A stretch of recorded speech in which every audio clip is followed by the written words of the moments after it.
What's up, Model FAs and exchange members? This is David DeCelle, your host of the ModelFA Podcast, and joined here today by my friends and co-founders of the exchange, Graham Gardner and Dan Allison. And I want to give you just some quick insight as to what you can expect in this episode. So we have a weekly digest, or as we call it, a monthly digest, or as we call it, the monthly DDG, which stands for Dan, David, and Graham, inside of our membership platform. And kudos to my wife for giving us that acronym. But we do this monthly inside of our membership community, where we share updates as to what's going on, and we highlight valuable posts inside of the exchange. And we figured there's a lot of value here. Why leave that to just our members? So we're going to highlight this, and we're going to be releasing a monthly episode on the ModelFA podcast to share it with all of you. And if you'd like more and you enjoy what you hear today, you can just simply go to skool.com. Skool is spelled SKOOL, skool.com/exchange. And if you want to check it out, there's a 7-day free trial, and then it's just $99 a month moving forward, month to month. So you're not committed to anything long term. And then just so there's no surprises, if you do take us up on that 7-day free trial, the way that it works is you sign up, you put your email in, your information, and then it does collect your credit card information. But if you cancel before that 7-day period, you are not charged. So we'd encourage you to go check out skool.com/exchange. But with that said, happy Monday, boys. How you guys doing? What's up? Hey, what's going on? Everyone have a good weekend? An awesome weekend. I saw you actually in Georgia sledding with Dean.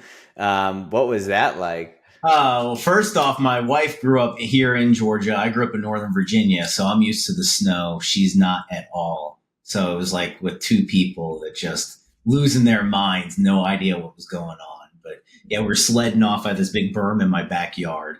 We're sledding down it, and he was just going wild all weekend. It was freaking awesome. Nice. And Dan, has your new puppy used the restroom on anything expensive yet, or is he doing good?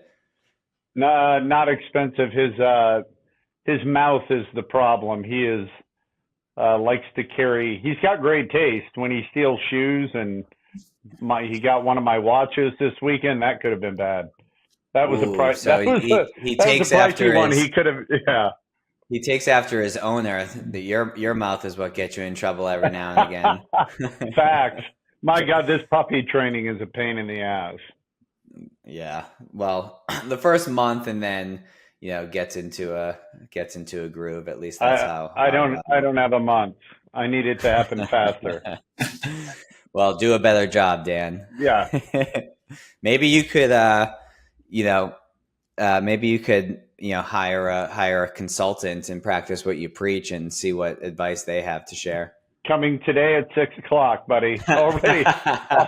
Already trying to shorten that learning curve, man. That's funny. Yeah. Well, let's dive in. So there's a handful of things that I want to hit on. And I know the two of you do as well. So there was a post inside of the exchange by Adam Swerdlow. And if you're already a member of the exchange, simply go into the search bar and type in client segmentation, and his post will pop up. And I know that the end of the year, beginning of the year, sometimes even quarterly, advisors go through an exercise to segment their clients and in turn segment their service model. Typically it's the A, B, C, maybe D clients. And it's typically structured in such a way to hit on their revenue that they generate for the firm. And oftentimes it, I don't even want to say oftentimes, I want to say pretty much every time it falls into the 80-20 concept. 80% of your clients are generating 20% of your revenue, oftentimes bogging down a lot of your service time. And then 20% of your clients are generating 80% of your revenue. And then it becomes a question as to how do you serve that bottom 80%? Do you keep those clients? What does that actually look like? And I've had a number of conversations with advisors over the last handful of weeks who are going through this exercise. And Adam has a different approach to client segmentation. And he actually has a whole Google document that you can access inside of the exchange that goes through this, but it's more of a point system. So he categorizes clients based on the revenue that they generate, their referral potential, their wealth trajectory, the amount of time and resources it takes to serve that client, and lastly, their engagement level. Okay. And what this does is each of those categories have a percentage weight, and there's a certain amount of points for each of those categories that then segments the clients for you. So as an example, let's say your top client hypothetically is generating 20,000 in revenue to your firm annually, but they're a pain in the butt to deal with. They are have not shown any propensity to refer new business to you. And it requires a ton of time to serve that person. In my opinion, in this case, in Adam Swerdlow's opinion, they may not necessarily be an A client, right? We all have those high revenue generating clients that our stomach drops when it's time to schedule a review with them. Whereas you may have someone who's generating $7,500 or $10,000 of annual revenue to your firm, but they refer you to a couple new clients every year. They're lightweight as it relates to service. They always take your, recommendations. That's an A to me. Yep.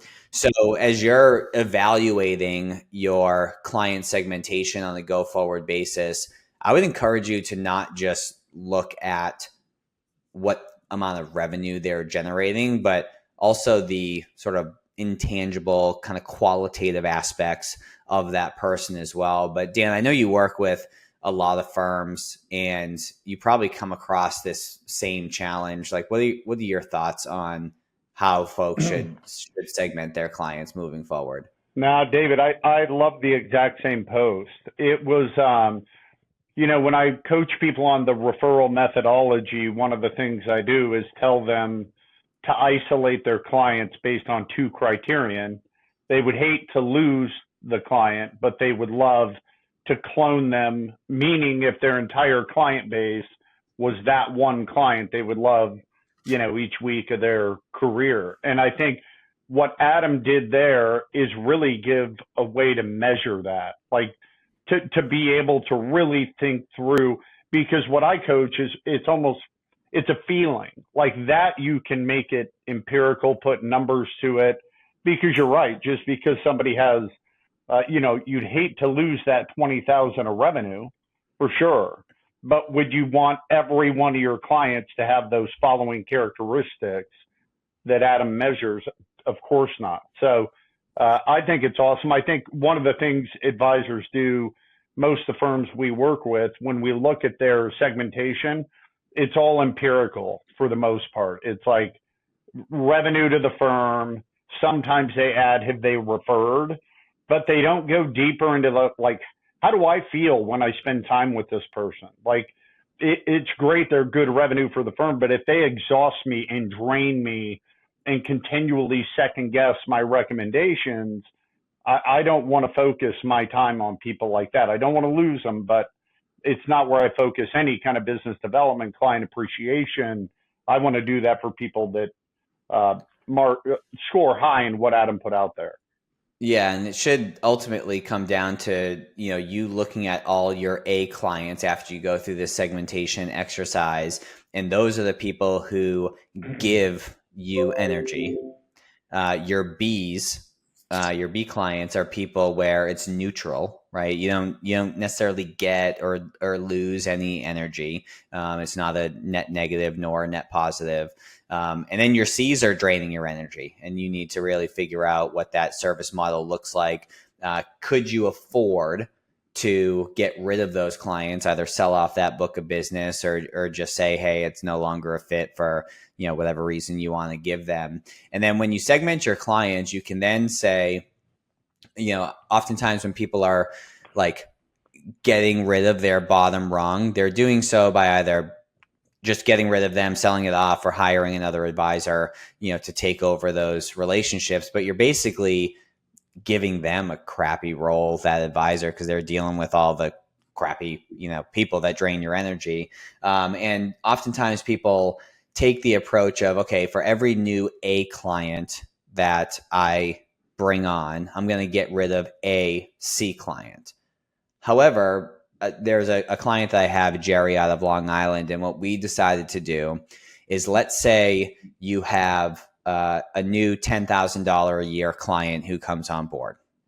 Well, rather than getting rid of a $5,000 a year client, you can now afford to get rid of two $5,000 a year clients. So in that example, you're bringing on a client, you're getting rid of two, if that's the approach that you're taking. So I would encourage you to not look at it as a one-to-one opportunity as it relates to the client themselves, but rather a 2, 3, 4, 5-to-1 when you look at it from a revenue standpoint. So anything else, Dan Graham, on client segmentation, or can I pivot to the next point that I have over here?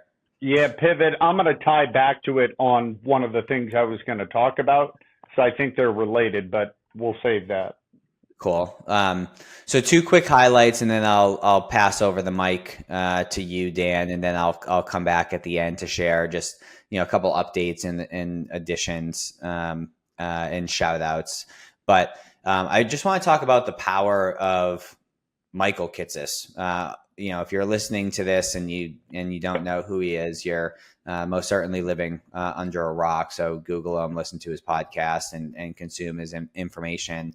But we have a contributor to the exchange whose name is Paul McManus. And essentially what he does is he helps advisors become authors. So if you've been thinking about writing a book and you don't know where to start, or you're not a writer, Paul's the guy for you. Essentially, he meets with you over a series of video calls, gets access to your brain, and then him and his team put together a legit book for you and help you become a bestseller. But he had just recently been on Kitces podcast episode, and his calendar for January is full. So if you're a consultant or some sort of provider in our industry and you're listening to this episode, do what you can to network to Kitces and get on his podcast. It will transform your business. So just a quick plug there. And then lastly, and this is mainly for our members inside the exchange who are already inside and what they can expect to be added to the exchange. And for those of you who are not part of it, you'll probably want to pay attention to this too. But within the first quarter, we are adding a number of different contributors, courses, and monthly calls that you can access inside of the exchange, all falling under the membership fee that you have. You don't have to pay any additional money to access this stuff. But Ariel from Sphinx Automation. So a lot of folks, like to tinker with their systems and their processes and make them more efficient. Ariel is a savant in this area. So she's adding a new course and a monthly call. So if you want to automate as much of the non-human components of your business, would certainly encourage you to check that out. Andrew Johnson from Testimonial IQ is also uploading a course. He actually just finished it, and it's in the midst of getting over to Graham's court to upload that, and he'll be doing a monthly call on the calendar. Now that we can collect reviews as advisors, it's imperative to focus on that moving forward, and he's going to help you do just that. Jason Mirabella, who is, at least in my opinion, he is our mad scientist inside of the exchange. with a company called Deliver Advice, and he is putting together a course on creating operational efficiency within your business, not necessarily from an automation standpoint exclusively like Ariel is, but rather, taking a look at the big picture, understanding what you're building and making sure that all the key functions of your business are pushing towards that initiative and that goal that you have. Fourth, Elise Stoner and Angela York of Event Advisors are putting together a course on a monthly call on how to put together and hold and follow up with badass client and prospect events. They are amazing in this space, and they exclusively work with advisors. So if an event strategy and a client appreciation strategy is part of your 2025 plan, I would definitely check them out. And then finally, we got our own heavy hitter who's being involved in the exchange. And again, if you haven't heard of them, get out from under that proverbial rock I mentioned earlier.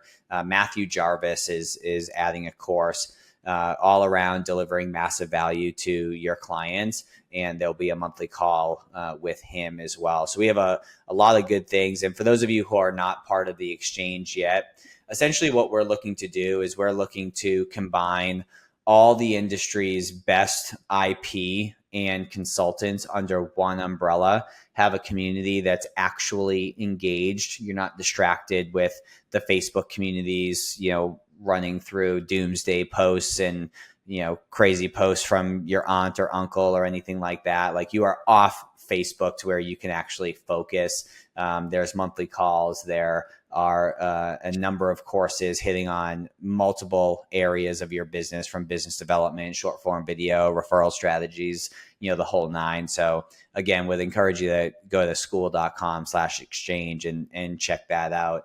But I have been monologuing for quite a bit. So Dan, I'm tagging you in and taking a breath. Real fast, Dan. I'd say the only distractions, if you're watching this on video, the only distractions that we offer is a rotating pair of Air Force Ones in the background. It's a singular shoe. Well, I got some custom Air Force Ones from my dad with the other podcast that I host, that logo on. And then my wife was like, hey, they have magnetic display cases for them. And I was like, say less. So that's what you see in the background. She comes up with the name of your monthly show for the exchange. I found a good one, Dan. I found a good one. Yeah, she calls you baggage, buddy. You need to step it up a bit. No, man, I think, you covered a lot in that one. And I think something that dovetails off of it, again, out of the exchange, Eddie, is it Ricci? Am I pronouncing? Eddie Ritchie. Yeah.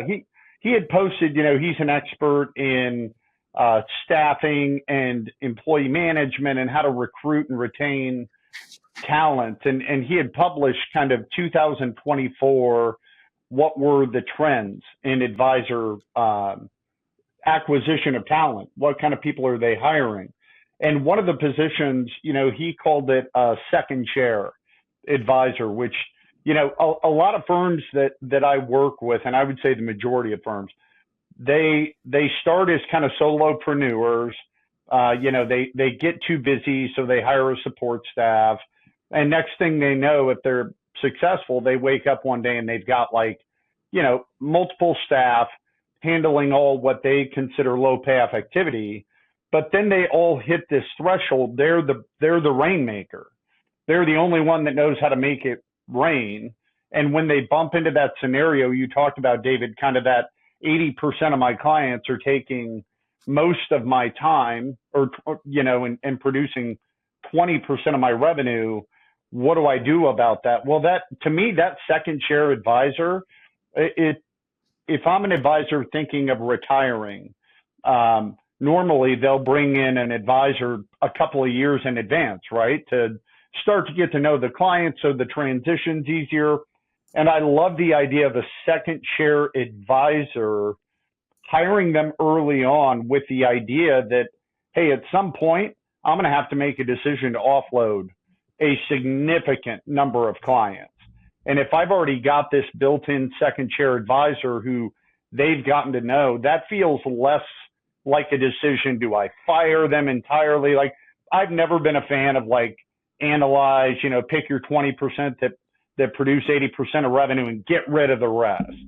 I mean, it sounds cool, but in implementation, most of these advisors have developed relationships, even with the people that might fall in that 80% that are time consuming and lower payoff. So I'm curious the thoughts you have around the second chair advisor who the expectation maybe is not go produce a bunch of revenue for the firm, bring some business in, but be at every client meeting, every networking event I go to, kind of creating a mini me with the intention of, if they become a rock star producer on their own, awesome. But worst case, if I've got somebody I trust to transition clients to, I think that's good to invest in early, and I don't see people do that. Well, and I agree. If you can avoid firing clients and really reassigning them to a new advisor, that would be the preference. However, a couple caveats to that. One, that 20% of your revenue for this person to take over 80% of your client base still needs to be at least break even, or a minimal loss when you compare that revenue to that person's compensation package. I also think that there's, call it, if we continue with the alphabet example, like you may have some F clients that are just jerks. It is okay to get rid of, albeit maybe a handful of those folks. It's okay to get rid of those, so you're not bogging down that second chair advisor. But the reason why I agree with that in general is there's a lot of the clients in that 80% tranche that have referred you to the 20% of clients that you get high energy from, which is why, and by that 80% tranche, I'm talking about the revenue that they generate. But right. That's why, going back to the client segmentation methodology, why you should take that approach. Because if they're generating $5,000 a year of revenue to you, and your top 20% of clients are generating 20 or more, but that $5,000 person has introduced you to 3 or 4 clients that are generating 10 to 20,000, like, don't get rid of them. Plus, it's going to come up in conversation. Oh, I no longer work with Dan, I'm too small for him. And then you run the risk of that rubbing your larger clients the wrong way. So for those reasons, I agree. But ideally, it's a minimal loss to at least a slight profit when you look at the revenue compared to their compensation package. And it's okay that we all have, 2 to 4 clients where it's like, I got to get rid of this person. Do that second chair a favor and do that proactively. So I agree with some caveats. Yeah. And I definitely think in those decision points, it needs to be like, what kind of clients maybe today don't have the assets based on where I want to take my company long-term, or at least my time. I need to free up my time to produce more of the higher level clients. That client, I would never send them to a second chair advisor if they're a pain in the ass and they're break even. But there's plenty of profitable clients that are good people that my time's got to be allocated to developing more A+ type clients. I think most advisors' real fear of doing any of the stuff we're talking about, hiring people, bringing on another advisor to produce. The thing that I always ask them, if you're looking at hiring a full-time staff member and you're not sure if it's a good investment or a decision, it's like, well, you've got somebody, let's say 40 hours a week. How much could you offload off, assume they're trained well and they're talented. And it's like, 60% of my time is spent, blah, blah. It's like, awesome. I think the real fear is a lot of advisors don't have confidence with what am I going to allocate my time to once it's freed up that I am confident will produce revenue. Because if I'm confident my time is valuable and will generate significant revenue, hiring is not a decision point, it's necessary. And I think Mm-hmm. too many people waffle and they're not really being honest about what's the core issue here. And a lot of times it's them. They're not sure what they would do to produce. Do you have a similar matrix that you used with clients to help them figure out what they're going to spend their time on to produce? Adam's got the great, this client, how much money, the referrals, engaged, and trajectory. Do you have any kind of process that you take clients through to help them figure out how they're going to spend their time on that higher value? Well, we have something called the energy audit that all of our clients use and get access to, the things that they love to do and they're great at, things that they like to do and they're good at, things that they don't like to do but they're still good at, and things that they don't like to do and they're bad at. And I bring folks through that exercise to be able to determine whether it's a second chair or an admin or an ops person, like how can we get you to spend the majority, if not all of your time in the top half of that quadrant, preferably in the top left of that quadrant. So all you're doing are things that you love to do and you're great at. So I think that can go sort of hand in hand as you're thinking about hiring. And then Dan, just to hit on something, like there may be a client who's not generating a ton of revenue now, but let's say they just went from making, $200,000 to $400,000. They're in their 30s. And they've already got the house, they've already had the kids, they've already experienced those larger expenses and life changes, and now they're depositing $50,000 to $150,000 a year into their portfolios. So part of the client segmentation matrix is, what is the client's potential over time, right? Is it they have high deposits? Is it they are expecting an inheritance? Is it they're looking for a new job and they got 500 or $1 million in their current 401k that's going to get freed up when they do change? So that's why it's imperative, in my opinion, to look beyond just the current revenue and look at the client holistically to determine who your true A, B, and C clients are. Yeah. And to me, Graham, I always look at if referral activity is how they're hoping to build the business. It's like, all right, if you can free up 50% of your time tomorrow, what activities are you going to do to get that result of referrals from clients and COIs? Well, if they can say they honestly have not had a strategy or engaged with those two populations, to me, it's a layup. You have to get rid of that 50%, implement strategies to earn referrals. Obviously, we have a lot of those in the exchange. But at the end of the day, I think they have to be confident enough in their ability to create the revenue. It reminds me of a story when I owned my mental health company. Our firm had grown, very rapidly. We went from 0 employees to 600 plus in 5 years. And I remember after a couple of years, my CFO came to me and he said, "Man, I can't keep up with my workload, and the things are just crazy for me, and we're growing so fast." And what was interesting is I was the first one at the office every day and the last one to leave. And he was never there working late, right? He might have just had some anxiety and a little bit of stress, but I knew the job he was doing because I used to do the job. So I said, well, if I hire you a support staff, that's going to run, $60,000, $70,000. He's like, I have to have it. So the next day I met with him, and you're going to think I'm an ass for what I did. But what I did is I said, all right, so I thought about it and I'm willing to do it. Right. But I've done looked up what that's going to cost the firm, probably $80,000 with benefits and all that kind of thing. So I can either do that, or we could bump your pay up $40,000, half that. We win, you win, and you can just do the job. And he didn't even hesitate. He's like, I'll take that raise. And I said, good, you're not getting either one. Because you can't, if you're truly at capacity, you would immediately say, it's not about the money. I literally don't have time. But miraculously, with more money, he was going to find efficiency to not have it be so crazy. And I think that's the point with a lot of advisors. It's like, all right, tomorrow, your time, Monday morning, your time is freed up, half of it. What are you going to do? Well, I'm going to go prospect more. What does that mean? Like literally, what are you going to do on Monday? And most of them can't answer the question, and that's the real issue about staffing appropriately.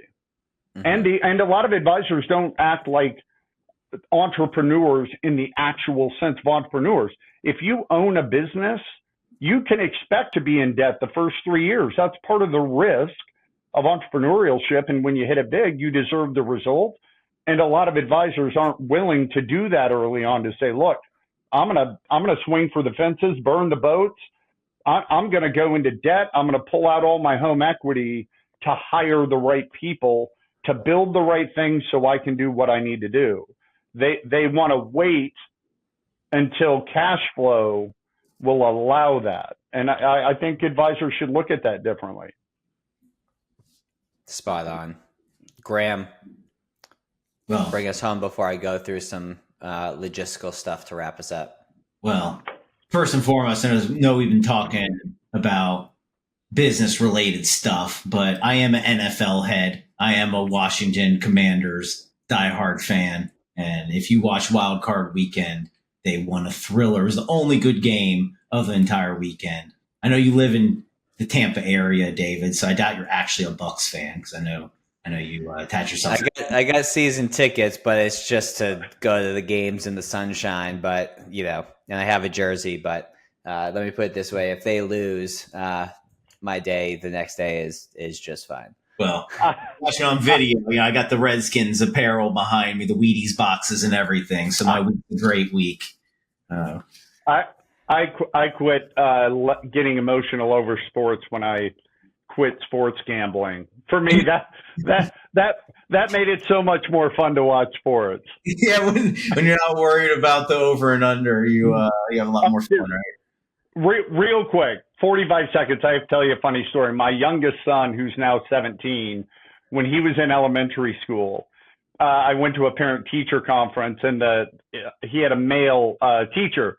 And I kind of knew the guy, and he came up to me and he said, "You a sports gambler?" And it's like, that's a weird question for a teacher to ask, right? And I was like, "Why would you ask that?" He pulled out a piece of paper that the kids had to complete. Tell us about your mom. Tell us about your dad. And it said, like, what's your dad's favorite food? What's your dad's favorite this? And it said, what's your dad's favorite sports team? And he put a question mark. So the teacher asked my son when he was in elementary school, "Your dad doesn't have the Huskers or a favorite sports team?" And he said, "Well, sometimes he cheers for one team in the first half and the other team in the second half." That's funny. Yeah, I was like, I think you actually stayed within 45 seconds there. yeah, I tried to. I don't want you to bust my balls, David. Well, I'll bring us home. I'll get back on track. Sorry about that, but I'm just on a high from the Commanders actually making playoffs for once.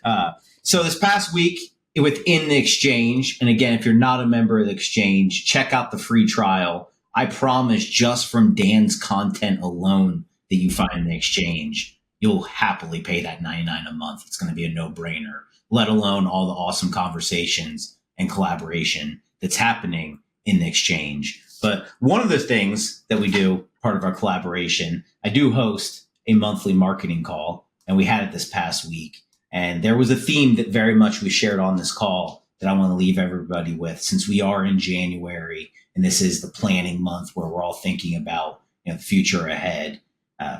Commonly, I see advisors worried about tactical level stuff. Hey, should I launch this landing page? Hey, I want to do email automation. I need a social media strategy, whatever it may be. And I would caution you to not worry about the tactical level stuff. Simply, for every area of your business, write down 1 to 3 things that you want to accomplish this year. And then from there, apply the SMART goal format to those things. SMART, stands for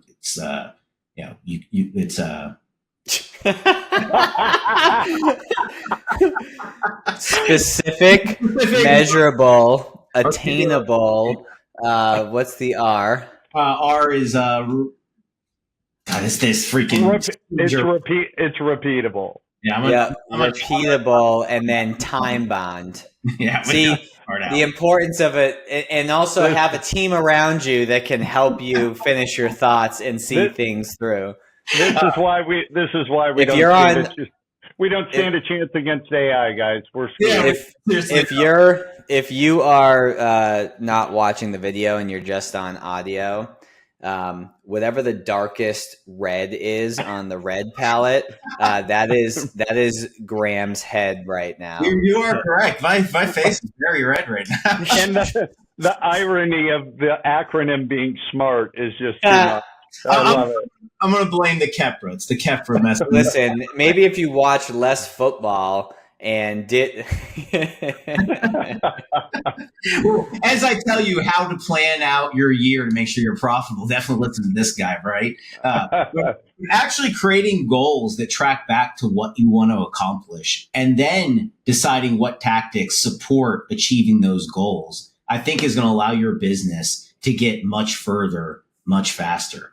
Commonly we see advisors start to do things like the social media campaign, for example. They spend all this time creating content, putting out there, and then 6 months later, they really don't know what's happened. They don't have a new client to show. They don't have any metrics that are tied back to those efforts to give them the encouragement to continue down this path. They're just kind of throwing stuff out on the internet and expecting that people are going to find this stuff, love it, and interact with it and reach out to them. And frankly, that's just not how things happen. Think about how you interact with the internet. If you were to go out and hire a new attorney today, you would have a lot of questions about, number one, what you need in an attorney. Number two, what kind of attorney is right for you? And when you find those potential ones, do these people have the right authority and ability to help me accomplish what I want to do? And too often we forget these things and we expect people are going to see a lead magnet or again, a social media post and just jump right into a discovery call from there. That's just not realistic. So write down the 1 to 3 things that you want to accomplish for each area of your business and work backwards from there. Well, and it's just to clarify, in my opinion anyways, it's not realistic in a short period of time. So you need other business development and marketing mechanisms to generate prospects and leads now while the social media strategy is taking time to mature to ultimately. So as an example, the ModelFA podcast, the first 3 years that I did it, I basically got maybe a couple calls on my calendar as a result of people listening. It was mainly just content. And now you fast forward to, I think we're on year 5 now, probably average 6 intro calls a month. So it takes time. So to be fully reliant on that wouldn't be a good strategy, but to have that a part of your overall strategy, I think is still very, very smart to do. Yeah, smart, right? There's probably 100 different. I'll shut up after this, Dan. There's probably 100 different tactical level marketing things that we could go do out there, whether it be a new TikTok dance or having a lead magnet out there. There's probably only 3 to 5 things that you could call marketing that relate to new business, $1 in, $2 out. There's not much outside of referrals, testimonials through Google reviews, paying for ads, running workshops. And you maybe add 1 or 2 other things on top of that. But outside of that, and those are things nobody wants to do because they take you putting $1 in or a lot of effort into it. And outside of that, the other things like David just said, they're the background, they're the support so that when people do click on one of your ads and come and interact with you, you look like a real open business that has authority out there. So set your expectations with your tactical level stuff. Go ahead, Dan, and then I just have one last thing and I'll stop. Yeah, I think, Graham, we had talked about this last week also on our Not Ask Us Anything, but the business planning call that we did for the members. And it's like Stephen Covey, the 7 Habits of Highly Effective People, one of them, begin with the end in mind. I mean, that book could have been written on a bar napkin.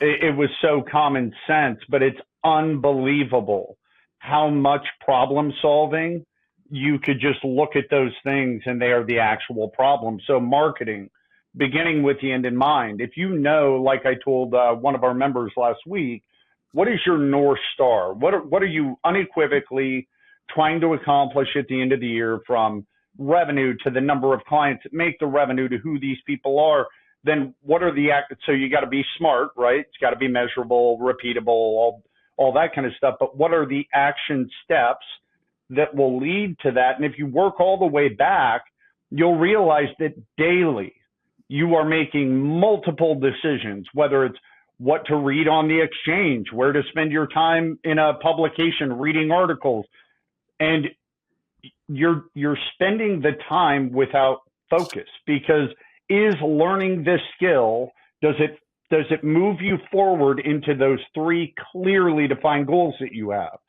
Because it is so easy in this industry to get distracted by, oh, this new AI software is doing this, or the planning software. It's like that's nowhere on the well-defined goals that we have to improve that part of the business. So quit wasting time on it and move toward the goal. But I think a lot of people don't have the end in mind, so they're kind of walking blindly. So they go right, they go left, they go forward, and they end up nowhere. So I think your call on how to do that kind of mechanically, I think it's great. And it's a little bit of a double-edged sword here. It's so common that you'll see another advisor talk about their social media campaign or their workshops, whatever marketing effort, and you think, oh, I got to go do that. Well, do you know what their goals are? Do you know what they're working towards? Do you know what their client segment is? All those things can be different than your what their budget is. Like running workshops, you're looking at $5,000 a month. And if you're just starting off, that may not be palatable to you. Right. So just to see, because other people are doing something, that you need to jump on that. I'd caution you against that. That's not the way.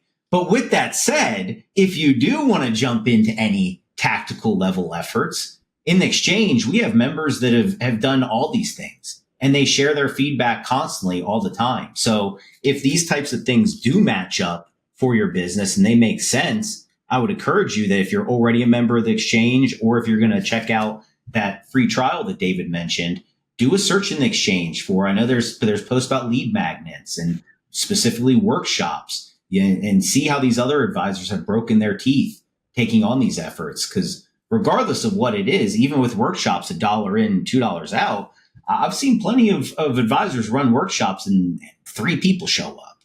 And then the next month, 30 people show up. Like, results are weird. You can't just do something one time and expect to get the AAA result out of it. That's just not how anything in life works. Mm-hmm.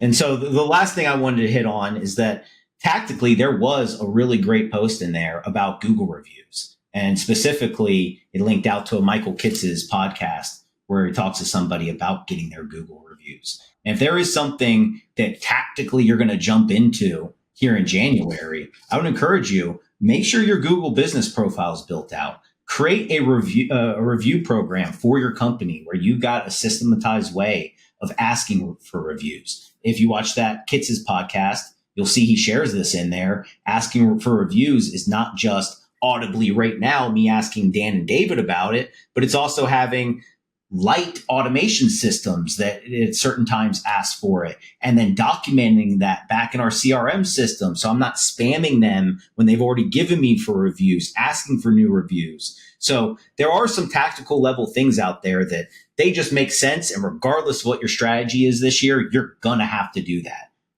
The Google reviews stand out as a no-brainer on that. So if you're in the community and have not watched that video from Kitz's, just search Google reviews at the top and that will come up.